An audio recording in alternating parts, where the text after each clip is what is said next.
Reactions are a fascinating thing because they are built in actions and thoughts and sensations that we receive because a stimulation has happened to us in some form. So, for example, someone says something, we hear that, and immediately it gets processed, and then we feel something because of it. We have this sensation, and that sensation we have tied to being positive or negative.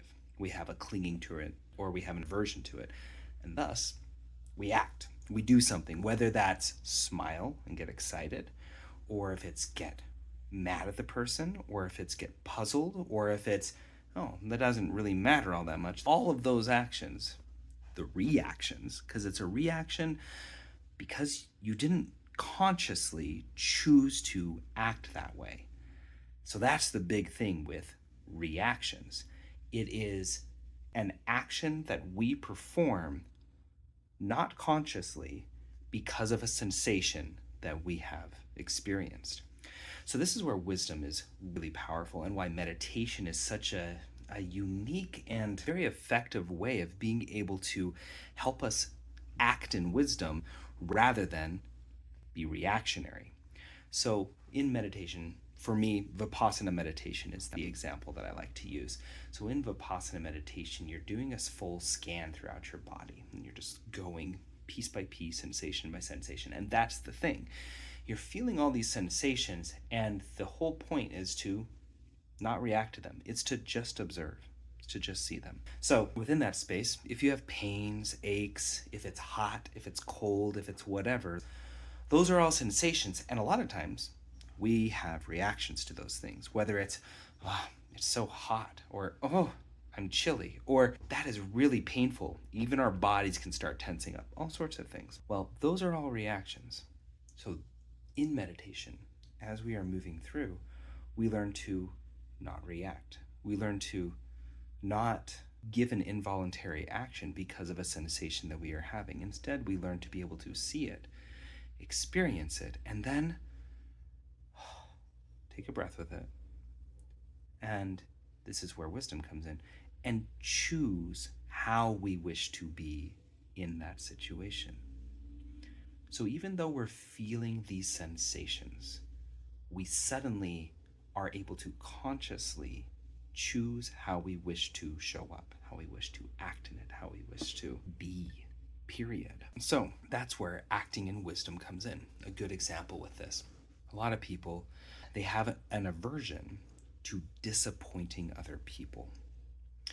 When we feel that sensation of disappointment, whether that's your stomach drops, or your face gets hot, or your chest gets tight, there's all sorts of somatic, like actual feelings that we have that are connected to disappointment. This is what feels like disappointment.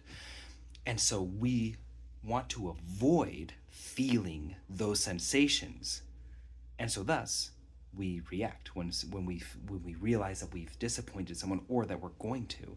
We subconsciously create an action that is going to help us not disappoint that person because we don't want to feel that thing. But if we can come to a space where we can sit with that sensation, allow it to be, allow ourselves to feel it, to recognize that we aren't going to die. Things aren't going to suddenly explode. Nothing. Like, we are going to continue to be on one side and on the other side of this sensation.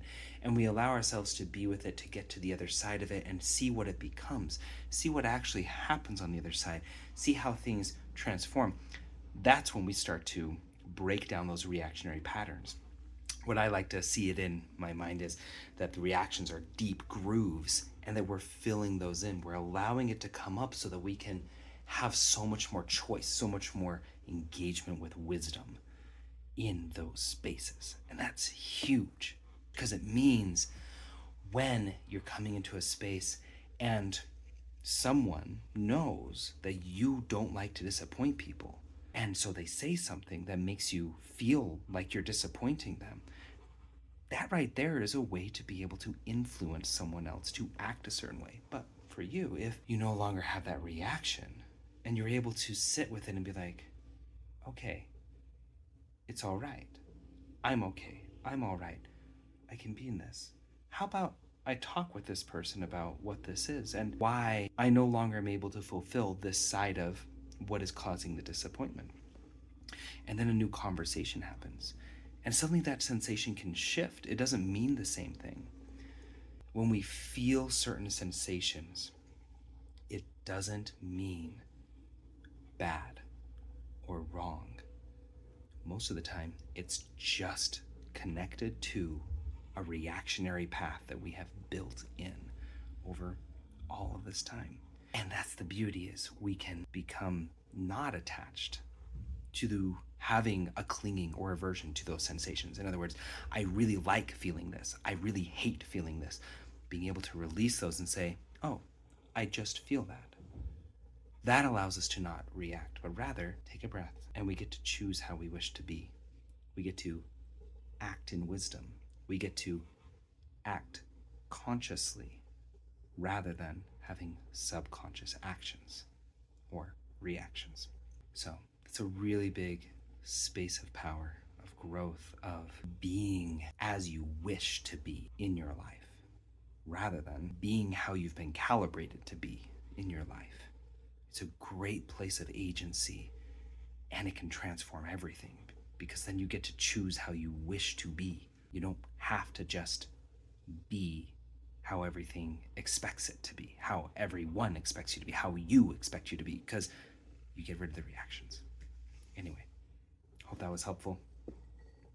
Cheers. Have a lovely day.